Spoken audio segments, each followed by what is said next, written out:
حضرت محبوب علیہ فرماتے ہیں کہ ایک مرتبہ ایک عرابی اور اس کے بچے کئی روز سے فاقے سے تھے۔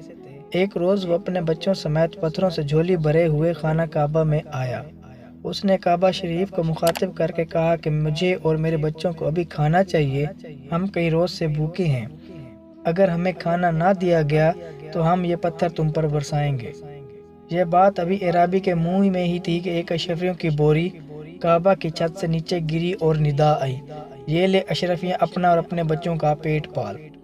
عرابی نے پھر کہا، اے خدا، مجھے اشرفیاں نہیں چاہیے، مجھے تو اپنے اور اپنے بچوں کے لیے روٹیاں چاہیے۔ چنانچہ آن کی آن میں کچھ روٹیاں کعبہ کی چھت سے آ گئیں۔ جو لوگ یہ منظر دیکھ رہے تھے انہوں نے عرابی سے کہا کہ تم نے روٹیوں کو اشرفیوں پر کیوں ترجیح دی؟ عرابی بولا، جتنی چیز کا بار انسان اٹھا سکے وہیں اٹھانا چاہیے۔